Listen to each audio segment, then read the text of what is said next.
All right. I've always wanted to do what we're going to do. We're going to go into this session, which is a different session than we ever had before. But I'm going to go into it right after which we're going to do Chosen, and you'll get all our people that did that yesterday. They'll come back up, and we'll select a winner. But on today, I've always wanted, because I'm a little ADD, I always wanted, just like the nuggets of a talk. Don't set it up, then tell me, then kind of land the plane. Just tell me the deal, right? That's kind of how I am. So on today, we're going to try it. And if it works really well, then we're going to do it at all our conferences. So I have three people that have met with thousands, I don't know about thousands, hundreds of singles and of couples, and I've talked to them. And I just want them to give us their best shot in 5 minutes. Best shot, 5 minutes. So Pastor Eric's talked to tons of people, tons of couples, some crazy, some not so crazy. Jada has talked to hundreds of thousands of women, and I want both of them to come up here, and then I'm going to be up here. And I just want them to tell you your best shot, the best advice, best thinking that can help, all right? One of the things I did for my doctorate work is I asked leaders who had an influence of more than 1 million, what would you do differently if you're starting out today? A fascinating project. And so that's where I got the idea from. Let's just go 5 minutes, and that would be 5 to 10 minutes, however long they want to take. Not 15 though, 5 or so. And it should be like a 20-minute talk between all three of us. But you hear from 3 different people. Ain't that kind of cool? I've always wanted to do it. So let's see how it goes, and we'll see if it's good or not. If it's not, then we won't do it for the next one. But we're going to try and see how it goes. So we're going to start with Eric, and he's going to give us. Is that wrong? No, it's fine. We were arguing about who would go first, so it's me. I said first, so clearly. Because you want to start first? No, I said I'll he should go first. I've seen hundreds Clearly of the people. spirit She's was seen moving. hundreds of thousands. So we'll progress up, and then you've seen millions. Hundreds So of we'll go.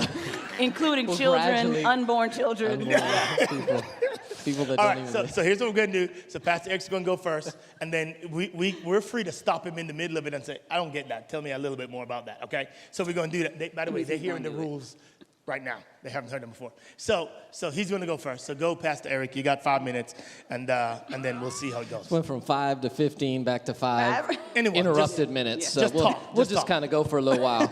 This is such a setup for failure. So, yeah, tell singles the one thing they have to know, and here's what I know is going to happen. Whatever I choose is going to be a big portion of you. It's like, really? That's what, of all the things you came up with, this is it. So, but here's my thing. I have Hold on. Oh, already. I didn't even get He in hasn't yet. made a point yet. I know he hasn't made a point yet, but hold on. So here's the question. I gave you 2 last disagree. night. Tell me what Your those 2 intro. were. If you don't know, I gave you 2 last night that you need to know. So tell me what those 2 were, and then we're going to jump on to Eric after that. So I gave you 2 big ideas, my best thoughts. Number 1 is make God your best friend. Create a habit of going to God and not going to everybody else. And then number 2 is, Oh, okay. I don't know what you're saying, so let me tell you. Okay. I don't know what y'all saying, so I'm going to tell you. You need to have a covering. You need to have somebody before you start dating that covers you. Because in dating, you're a fool, plum fool. That's right. So you need somebody covering you. All right, good. Okay, Eric, I'm going to turn my mic off. Go. So I got part of my intro and interrupted. So all right. So here's my big idea, and I'll give you 2 thoughts on the end of it. But my big idea that I think really every single has got to master is simply this: undress your mess.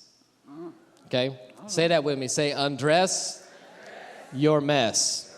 We're going to do it one more time, and if you're uncomfortable with the word undress, you can say address if you want, but we're going to do it one more time. Undress your mess. So here's what I mean. Galatians 5:1, Paul tells us that it is for freedom that we've been set free. And so he says, stand therefore and no longer subject yourself to a yoke of slavery. What I find when I talk to singles, when I talk to couples, is that Christ has given us freedom if you're a Christian, but so many of us continue to walk in bondage.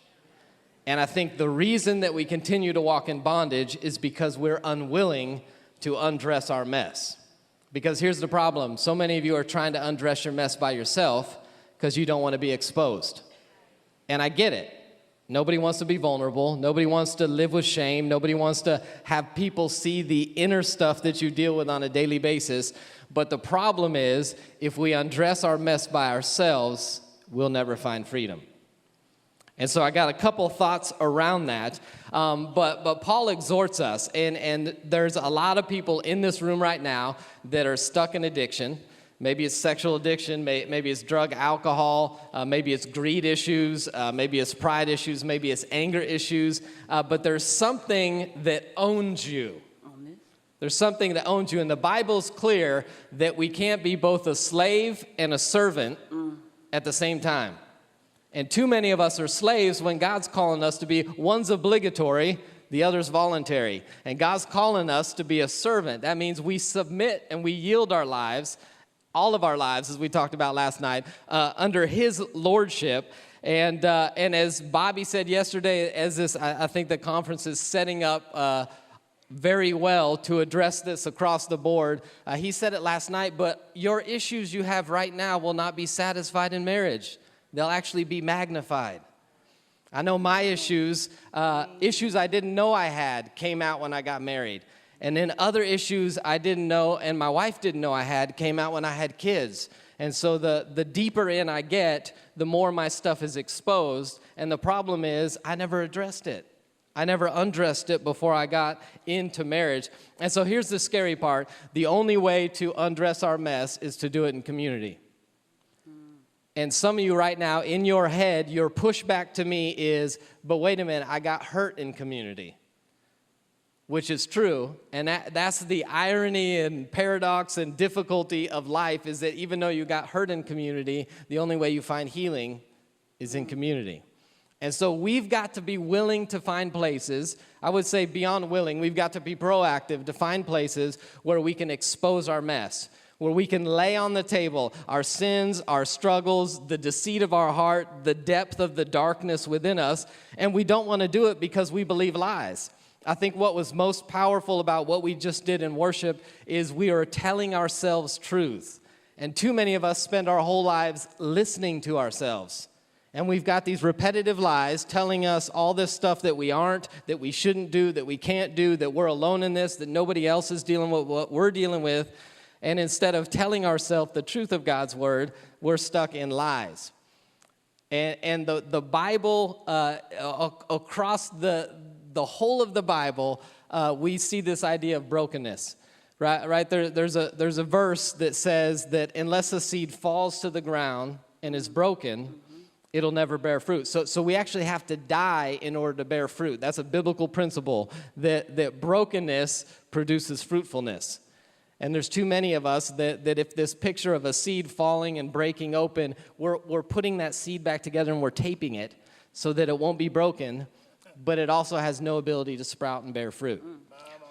So here's my two thoughts, and then I'll give you two questions, rhetorical questions, and then Jada will wow us. Setting the bar up for you. Here's my two thoughts. Number one, as it comes to undressing your mess, is don't live alone with your lies. There's a lot of us that live alone with the lies that run through our heads. And I don't know whether it's from past abuse or hurt or this I'm not worthy, this I can't share, this if I really share my stuff, I'll be loved less. Nobody will really love me or understand me if I share my stuff. And so I know from my own experience, we're capable of doing some pretty foolish stuff if we stay alone with our lies for too long and we believe those things. So that's number one. Number two is just get good at telling on yourself often. Get some good people around you. We need community around us that we can tell on ourselves often. That's the only way we find freedom. We don't leave anything in the darkness. And don't get tired of telling on yourself. I remember distinctly, I don't know if any of you remember Ted Haggard, who was the pastor of New Life Church in Colorado Springs, but he had quite a moral fall a number of years back, and he wrote a letter to the church. And this has stuck with me. One thing he said in there is that he had always struggled with the same-sex attraction, which ultimately is kind of what took him down out of his ministry. And he always had accountability, but he said in the letter that at some point he got tired of going back to the same people and telling him he was failing and struggling at the same thing, and so he just stopped telling on himself, and that's when he fell. And so don't live alone with your lies. Get good at telling on yourself, and here's my 2 questions for you. Do you know what your mess is? If you don't, your friends around you do. Ask them to let you know. And do you have a messy place? You need to find some people you can be a mess with. Listen, there's not a person in this room, including us sitting up here, that are not messes at times. And if you don't have a place to be a mess, that stuff will keep you in bondage. So undress your mess. That's what I got. All right. That's good right there. I don't need to go. We need to just say amen and have an altar call. So in there, right there. By the way, I didn't see any white bands up here. Y'all have your white bands on? Y'all got it? All right. Remember now, if you ain't going to do it, if you ain't going to follow Jesus, just anytime during the session, just bring them up and drop it right here. Anytime. All Looks right. like about half of them fell off last night. I only saw about half the hands go. Some of you guys lose them last night? All right, that's good. That's good. That's good. What's Pastor Eric's big idea? Come on, what's Pastor Eric's big idea? Tell me. My, undress your mess. All right, Jada's turn. Your turn. I was just going to say what he said. And so, yes, ditto. That's great. Yeah, go ahead. Okay, so let me see. One of my favorite passages is 1 Corinthians chapter 7. And I'll just read a few verses from it and share a couple of thoughts from that. 1 Corinthians chapter 7, and you can read it on your own. It says, now concerning the things about which you wrote, this is Paul talking to the Corinthians church. It says, it's good for a man not to touch a woman, but because of immoralities, each man is to have his own wife, and each woman is to have her own husband. So he's setting up the stage for marriage. And in verse 6, he says, but I say this by way of concession, not a command, that I really wish all of you were as I am, basically single. However, each man has his own gift from God, and one in this manner and another in that. And he says, but I understand that it is, he says, but if you don't have self-control, then let them marry, for it's better to marry than to burn with passion. And he skips down in verse 32, in the last part of 1 Corinthians 7, is very powerful. He says, but I want you to be free from concern. One who is unmarried is concerned about the things of the Lord, how he may please the Lord. But one who is married is concerned about the things of the world, how he may please his wife. His interests are divided. The woman who is unmarried and the virgin is concerned about the things of the Lord, that she may be holy both in body and spirit. But one who is married is concerned about the things of the world, how she may please her husband. This I say for your own benefit, not to put a restraint upon you, but to promote what is appropriate and secure, undistracted devotion to the Lord. And in 1 Corinthians, what was happening is that there was a church that they had a little bit of truth because the gospel had been shared with them, but they also had some old habits that they hadn't let go of. And they had some old truth that was mixed into their new truth. And Paul was trying to help them understand what the command really was, what the preferred life really looked like. And when I think about that, I know that a lot of times as an unmarried person, desire is just a theme in your life, whether it's desire to be married or desire for sexual intimacy or desire to have what somebody else has. And the lie that the enemy wants us to believe is that somehow all of our desires will be satisfied once we get the next thing. And it's just not true, because there's going to always be something else on the list. It doesn't matter how long you've waited for that thing. Soon as God blesses it, or soon as he answers that question, you're going to be excited for a few minutes, and you're going to move down to the next thing. God, now I want this. Because I can tell you right now, nobody that's been married 5 years is still celebrating their wedding day. They're not. They're not. They may still be paying for their wedding day, but they are not still as enthralled as they were on the day of their wedding. They're not talking about their cake and their dress and their engagement photos and where they went on. That's not what they're talking about. They're dealing with today, because that desire was met, but then reality sets in. And one of the things I think that challenges us just as believers is that sometimes desire can dilute our truth. So the first thought I would say is, don't let desire dilute your truth. Don't let desire dilute your truth. Because what was happening in the Corinthians church is that they were trying to have sexual freedom. And so because of that, those that were married were trying to get divorced. Those that were engaged, people were saying, no, don't get married because you need to be sexually free. And those that were single were like, yes, I've lived this life. This is where I want to be. Because they wanted sexual freedom. So what happened was their desire diluted their truth. In that day, being single was the real preferred life in that society because it gave some benefits of sexual freedom. You might say that in our day, in this country, or maybe if you're in the church, being married seems to be the preferred life. But the point is, you don't want church culture, societal culture, or anything external to drive what truth is. Truth comes from the Lord. God says, I decide what's true, not what becomes popular, because one season is going to be being single and the next season is going to be married. And one season is going to be climbing the corporate ladder and the next season is going to be starting your own business. Whatever it might be, you don't want your desire to be something that dilutes your truth. So that means being aware of God's truth for yourself. I talk to people all the time, and sometimes I hear things that sound like a piece of the Bible is mixed into something else that was maybe a good quote. And sometimes God's truth don't look good on a graphic. Sometimes it don't get a lot of likes on Instagram, but it's the truth. And it might not rhyme, and it might not have alliteration, and it might not have a great layout, but you have to know what the truth is, because otherwise you'll let your desire drive what's true for you. And as soon as God, should he decide to meet your desire, then your truth will change based on what you want next. And God says our truth has to be undiluted, it has to be pure, it has to be absolute. So my challenge is, what do you do to make sure your truth is absolute and solid? How much time do you spend understanding the Bible for yourself? I was talking to somebody, we were talking about a popular song that's out. I'm not going to call out any names. But she was asking me about this particular song, and I said, help me understand the theology of the song, because the song's talking about, claiming something, putting a praise, doing some stuff, right? And we really got in a long discussion about, well, the Bible says that these things are out for us to claim, and we just need to decree and declare, because, we love a good alliteration, decree and declare. We need to download and discern, whatever the thing might be, because that's the thing right now, right? And so I said, I don't remember God telling me I need to decree and declare anything. I think he declared everything at Calvary. I'm supposed to walk in what he's already declared to be true.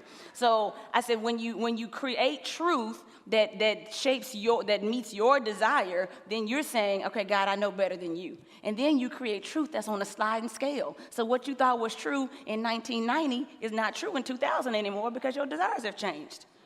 And if you follow that, you're going to be headed for disaster. And so don't let your desire dilute your truth. Understand what God's absolute truth is, that it's not changing even when it's not popular. And the second thing that comes out of this passage is that, Paul is challenging them on really who God's called them to be. And he says, look, I prefer that you stay single, because if you choose to marry, then God calls you to other things. And he says if you stay single, you have an undivided devotion. Can y'all say undivided devotion? I know some of y'all are like, I need some divided devotion. I wish. You're like, no. But really, Paul knew exactly what he was talking about. He's saying, when you have an undivided devotion, you really can go hard for the Lord.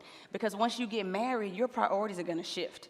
And if you let your desires dilute your truth, the second thing is your desires might distract you from your purpose. Don't let your desires distract you from your purpose. What is the thing that God's called you to in this season?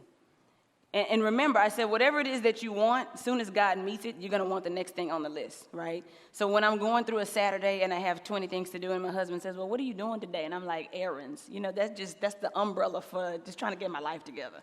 Just got a million things to, errands. And so it doesn't matter how long that list is and things I've been thinking about for 2 weeks. Oh, I got to do this, return this, buy this, go to the cleaners, get this, cook this.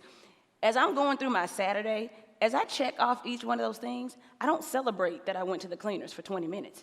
I'm on to the next thing. I'm not like, man, I did go to the cleaners. I think I'm good. And when Conway says, how was your day? I'm like, you know what? I went to the cleaners. Can we just talk about that for a minute? Because what happened at the cleaners was the Lord met me. I mean, that's not what happens, right? It's not what happens. Each one of those things, no matter how badly I need to get them done, how long they've been on my mind, once they're done, they're done. It's out of sight, out of mind. I'm on to the next thing.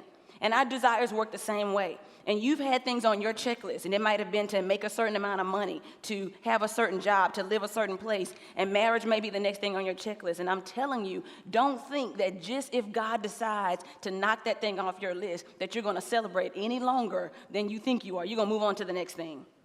Because when Conway and I got married, we did not think that we would wait 12 years before we decided to start a family. And so after you get married, and then everyone's saying, well, when are you going to have kids? They're not excited about your marriage anymore.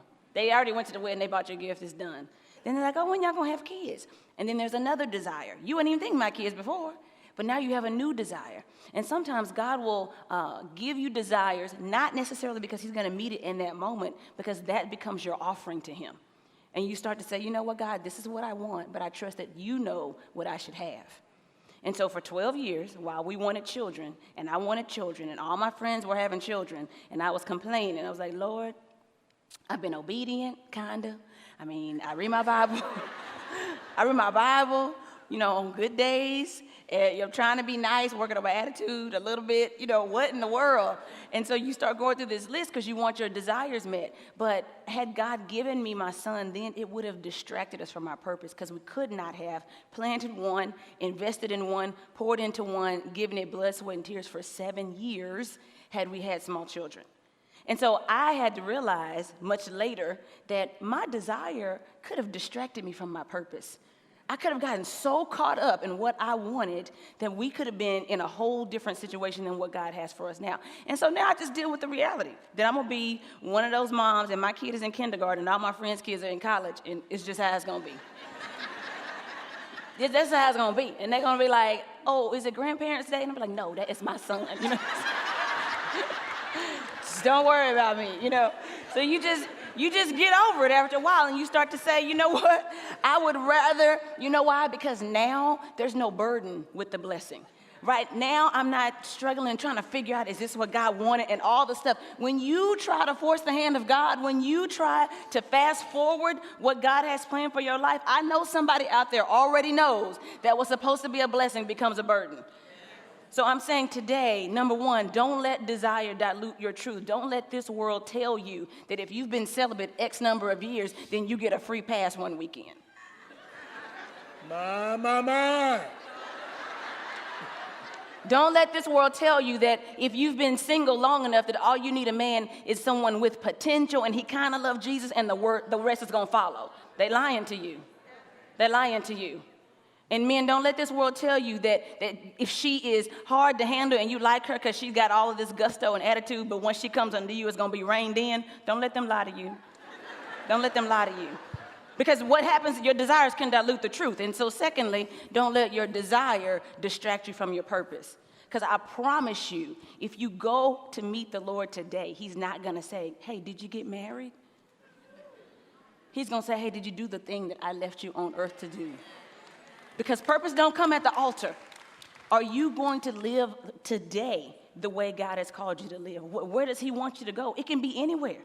It can be anywhere. And so don't let your desire dilute your truth, and don't let it distract you from your purpose.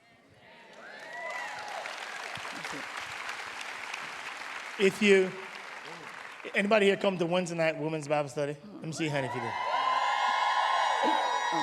I promise you, that's what they get every single second and fourth, everyone. First and third. Is it first and third? Yeah.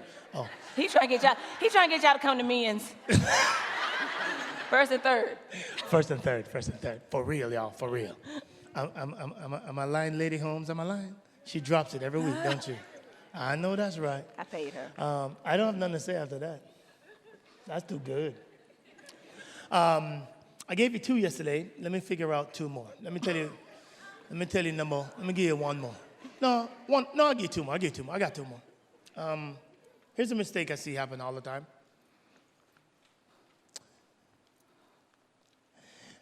I think this one breaks my heart, it really does, because I see it over and over again. I think because oftentimes we have a desire, as Jada just suggested, I think we then settle. I really do, and it breaks my heart. And if somebody ever asked me to tell them the truth, I tell them, but very few people ask. But I think because of the cultural pressure, people settle with people that they shouldn't be married to. And it's because you get to the age of 35, 36, 37, 40, 45, and you'll be like, I do not want to be lonely, and I do not want to die by myself. And the truth of the matter is, I think what happens next is you just say, this is as good as it's going to get, and I don't want to pass it up, so let me just deal with it. And then they find out on the other side that, no, I need out. Mm-hmm. And I really do. I think that's why it goes well with the first one, which is the one I gave you first, which is the idea of having somebody that you really ask to tell you the truth. Because I see it from guys just settling, and I see it from ladies just settling. And the reason you're settling is because you think this is the best out there for me. And that goes with my other one, which I think the enemy has masterfully deluded us into thinking that really the single life is not the preferred life. It's the reason why we named the conference the whole thing. Because I really am convinced that we really believe we're in jail and the get out of free card is marriage. And so we don't live to our full potential, and we don't fulfill what God has us to do. And ultimately the problem is that we really, really don't love God with all our hearts. Let me tell you what I mean by that. Our affections ought to be for God. What we eagerly look forward to the most ought to be us seeing Jesus face to face. But the truth of the matter is, we really don't want to see. That's not the first thing. We got some other things on the list above that. And I think because the enemy has uniquely convinced us that we're in some kind of bad scenario, and he has made single equals bad, it means that we're not living to the fullest now. The reason I'm so passionate about a singles ministry, the reason I'm so passionate about giving singles purpose, because I really am convinced that the enemy wants you to believe that there's something wrong. And by the way, let me show you how much he wants you to believe. The fact that some of you were mad of the fact that there are 3 married people up here. And some of you can't even receive truth from married people. And the enemy has convinced you that it's easy to talk about when you're married. He really, really has convinced you of that. And he has, because your argument is, I can't learn truth from somebody who is not experiencing what I'm experiencing. Now, let me tell you how stupid that is.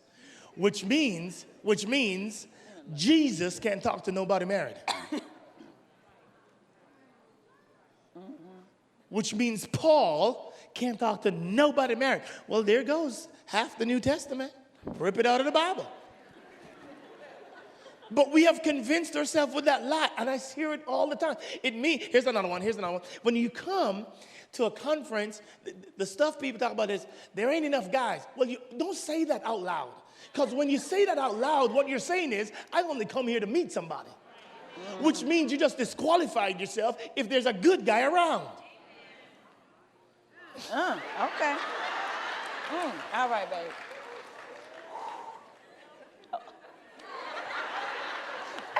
That's good. That's good.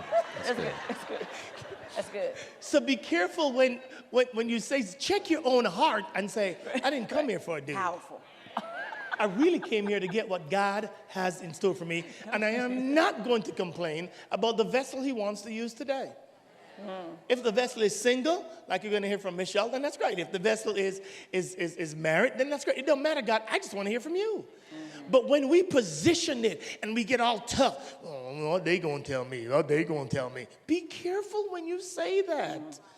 Because it's showing the own condition of your heart. And your heart saying, I only want to hear from people who can do and live the way I feel and the way I live. And I'm like, be careful. Because when God has something for you, he will use whatever it takes to get that information to you. Amen. So the first thought is, don't settle just to get married. The second thought is, remember this is the preferred life. It really is. If Jesus lived this life, if Paul lived this life, it means it's the preferred life. So the fact that you might think it can't be means there's something wrong with your theology, not with how the truth is. It is the preferred life. So you need to figure out, how do I live this to the fullest for the glory of God so that I want Christ more than I want anything else? And I promise you, most of the time, when you zoom in on Christ, that's when he will give you the desires of your heart. Because he says, seek ye first the kingdom of God. But we want to seek him second, third, fourth, fifth, sixth, and seventh. And the idea is we got to seek him. Say it with me. First. All right. Amen. We're done. Let's hear it for these guys. Come on. Woo!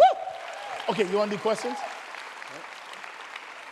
We'll take 3 questions. Any questions you have, anyone, all you got to do is stand up and share the question, and then we'll try and answer it. Any question you have, no question is off limit. Let it rip. Come.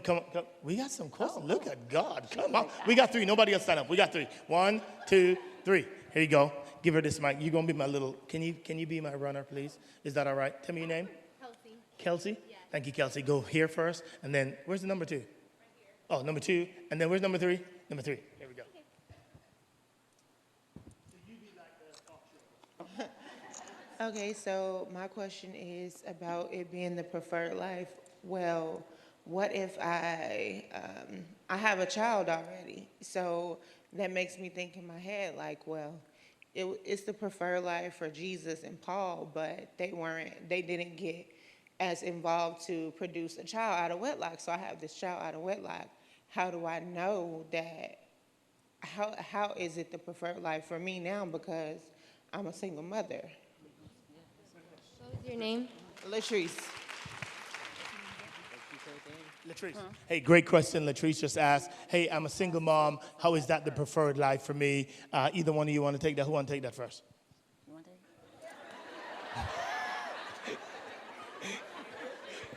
No, I think that's an excellent question. The preferred life is, as Paul said in 1 Corinthians 7, stay in the state you're in. That's the whole point. If this is where you are today, and God knew the day you were born that you have a son or daughter, that your daughter would be here and you wouldn't be married, that's not a reason then to rush into something else just because you have a daughter. And so even if you were married, you would still need community around you. And so you might need it in a different way now in the absence of a husband, but that is not a reason to rush into a union that God might not be opening the door for, because it'll create more problems than if you just have healthy community right now with you and your daughter and people around you, for sure. That's a good question, though. That's a very good question. Plus, if you think your child's a lot of work, throw another man in there, too. It's like multiple children. Extra work. Hi. Just. Oh.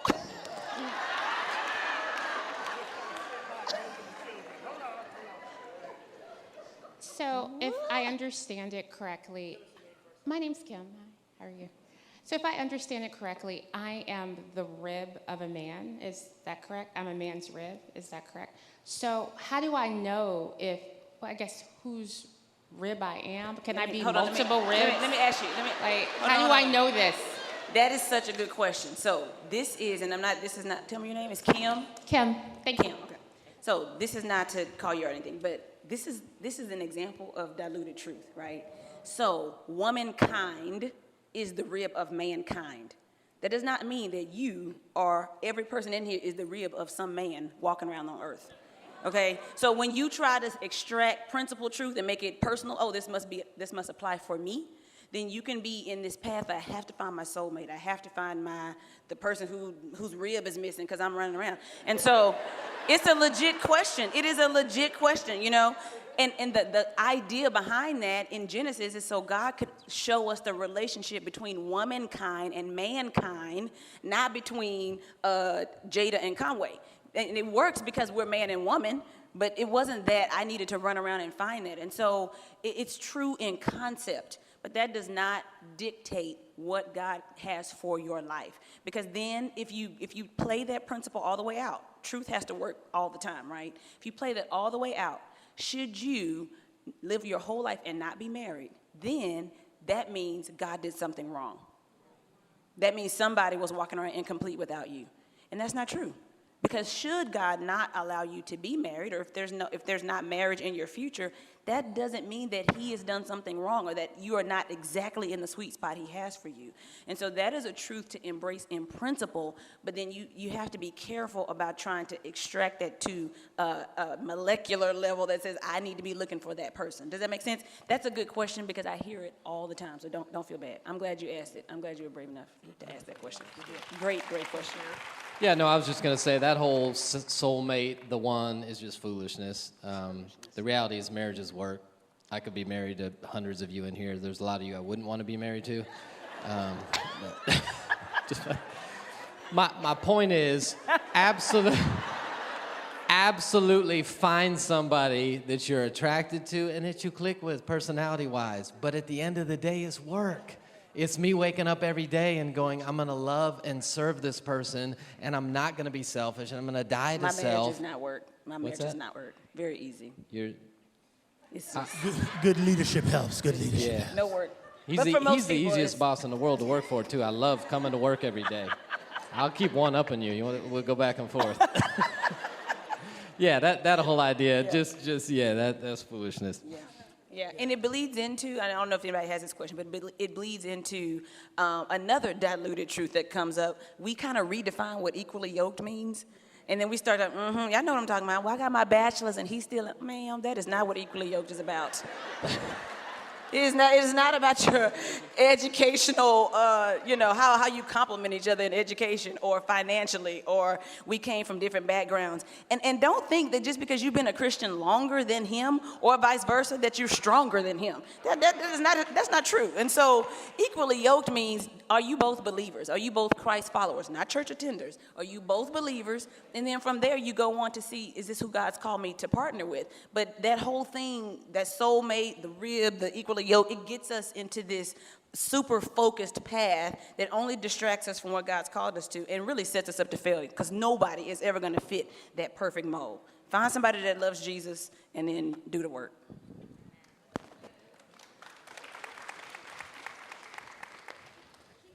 Oh, you don't have a mic? Oh, sorry, my bad. Oh, you got another question? Ooh, you just kind of slipped in there, didn't you?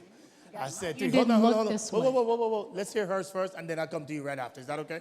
Let's hear hers first. I Tell us was your just name, gonna please. say, I'm Natalie, and I'm actually from Oak Cliff Bible Fellowship, so I drove all the way over here to say hi. Come on. I'm going to be with you next week. Oh, I know. I heard I can't go to that conference. You can go volunteer. You can go. You can go volunteer. Oh, yes. Okay, church, sorry. not our church. Go ahead. But she kind of touched on it a little bit, just being a single mom. Oh, I'm sorry. She touched on it a little bit, being a single mom. I'm newly divorced with 2 kids, and so I just wondered if you had any, good advice for being divorced and kind of re-entering the single life world. Oh, yeah, that's it. That's all. Eric, go. That's all over Eric. Divorce care, reconciliation, be healed. Absolutely. Yeah, so I, two things that to me would be non-negotiable. One, find a place to process what you're going through. Don't act like it doesn't hurt. That's loss. We grieve loss when it happens. I don't care if it's death loss, if it's relationship ending loss. So whether it's divorce care, ministry at your church or something like that, find a place to process what you're going through in a healthy way so you can be the healthiest mom you can be. And find your community and don't let go of it. If you don't have community now, find your community. That's a mistake a lot of couples make. They isolate themselves. It's just us two. We're good. We don't need anybody else, which is the scariest thing I've ever seen is an isolated couple. You got no leverage in the other person's life. You may have experienced that in your divorce, no leverage to call him back into account. Now, I don't know any of the circumstances, so I'm not going to make stuff up. But I would say just those 2 things, process it well so that you can remain healthy and stay in community. I would say one more thing, which is go to Bobby Gibson. That's the pastor of fellowship at Oak Cliff. And tell him I need you to be my covering. So when I do roll up on me, I'm sending him to you because I know, Pastor Bobby, that I'm going to act a fool because I so desire to be married. Yeah. And you need to say, I'm not talking to him first. And if that scares him, he ain't the one. That makes sense? I promise you, that's a good word. I know who to send you to. Go tell him, I told you to be his. He needs to be your spiritual covering. And I said so. And if you disagree, tell him we're going to talk next weekend. Your turn. My name's Brenda. Oh, that's loud. My name is Brenda, and We can't hear you. Yeah, you have to it's really loud to me. I'm 45, never been married, and God may be calling me to singleness for the rest of my life, but I love our church, and I'm constantly hearing it called a season. And I want to know why we choose that term, because seasons end. And if God is calling me to this for the rest of my life, then why is it going to end? Call to, I didn't hear, did you hear the question? Yeah. It's why we call it a season. Yeah. The season of singleness? Mm-hmm. Oh, that's a good word. Yeah. Oh, that's a good thought. That's a great question. That's a good word. I don't think it's intentional on my part. I call my marriage a season. I mean, it could be the season. Hold on. I I mean, need somebody to check my food. Next Hold year. on. Hold next it. year at this conference, no, I'm just kidding. No. In my mind, I would think of that as a season too. It might be the season I die in, but it's still a season. I think we probably use it more in singleness because it's more likely that season's gonna change, hopefully, than your married season, right? So I don't think it's because it has to be temporary. I think you make a great point. From a terminology standpoint, anything where you are is a season, but I don't think it's assumed. I know our philosophy may not match our words, but our philosophy is that you absolutely could be called to singleness, and so we're not saying that it has to end. So that's a very good. You have anything, Eric? No? All right. Cool deal. All right. Time's running out. I know one more person have a question. Oh. Is it a guy? Praise God. Come here. Come on. Yes, represent. Oh, this is my handstander too. Yay! By the way, that jacket real tight. Real tight. You're good. No, I don't want to see what's under the jacket. You're good. You're doing good. Look at you. I see you rolling it up. I see you. Yeah, you're asking a question of us. Don't turn around and address the crowd. Yeah. So, what? No. Well, this question is about the independent women. Like this generation, my generation, the women's are independent. So a leader, I feel like I'm a leader. So a lot of times when we talk to the women, they won't allow you to be the leader. Like, how can you give me advice to,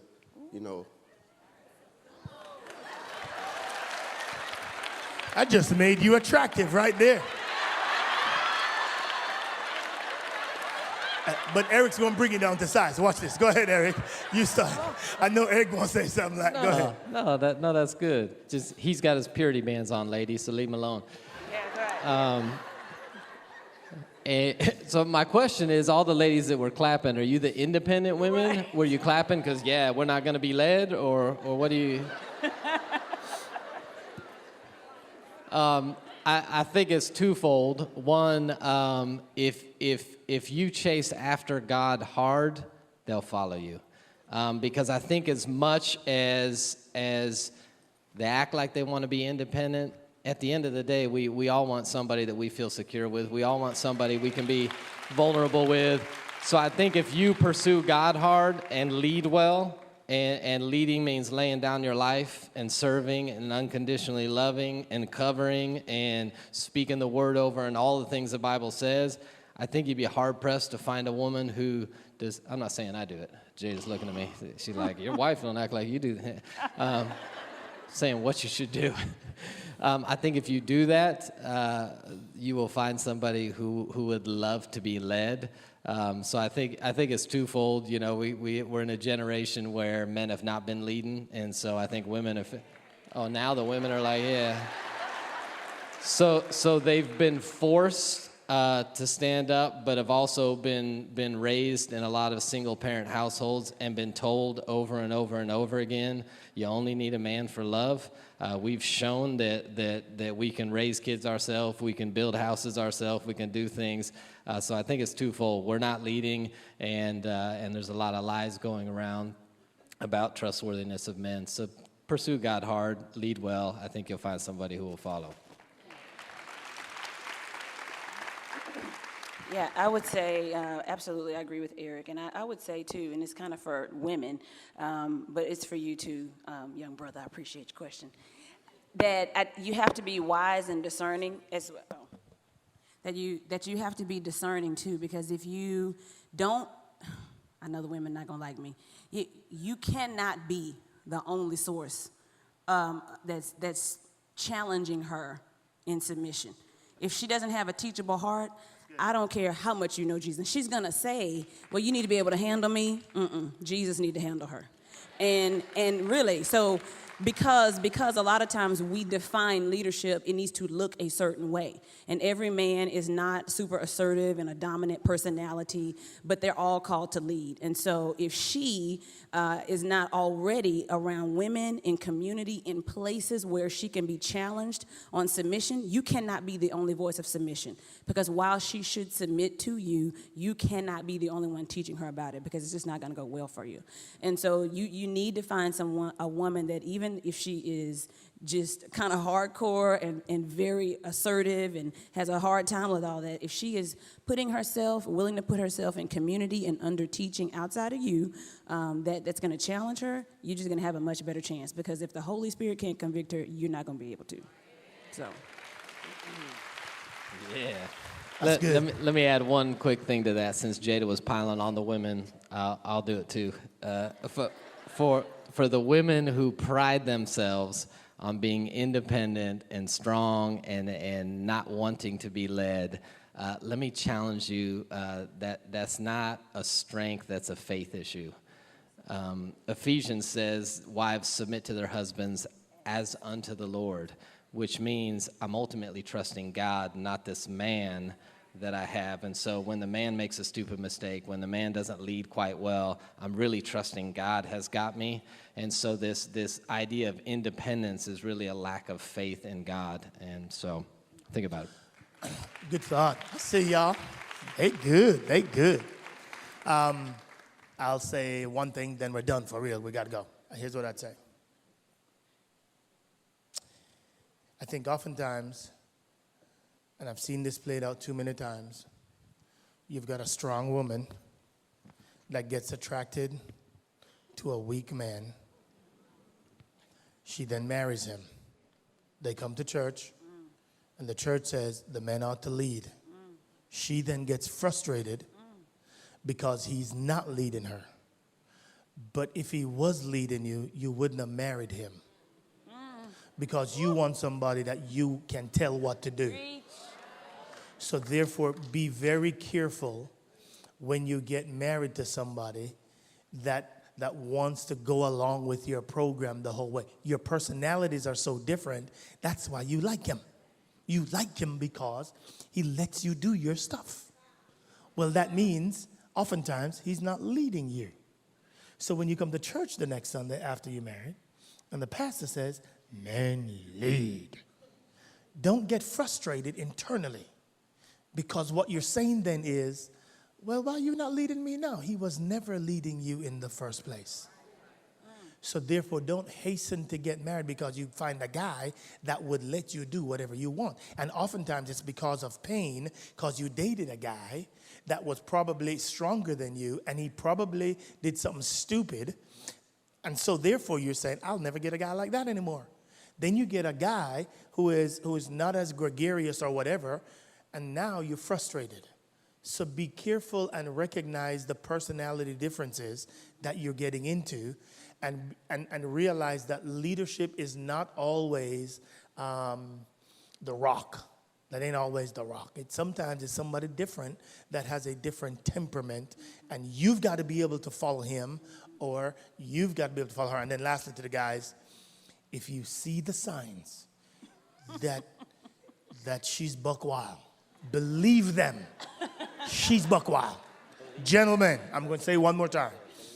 If you see this, if she has never submitted to anybody before, I promise you she will not submit to you. I promise you. If you just watch her. This is why you don't just run up because she's cute and she has a tail that you want to talk to her. This is why you got to see who she is, because marriage means you have my name and you're going to represent me. So this is a lifelong deal. So don't just go after cuteness. Get your mind outside of the television and look at some character, which is why you've got to see who this woman is. Who has she submitted to? If she comes to you and complain about her boss all the time, I promise you, it's just a matter of time before she complains about you. Observe how she deals with the leaders, male or female, in her life, and she is telling you stuff. You're just not wanting to listen because you're clouded because of how she looks. Remove the cloud and start watching. She's telling you stuff. Just open your peepers. She'll tell you. We're done. Let's go.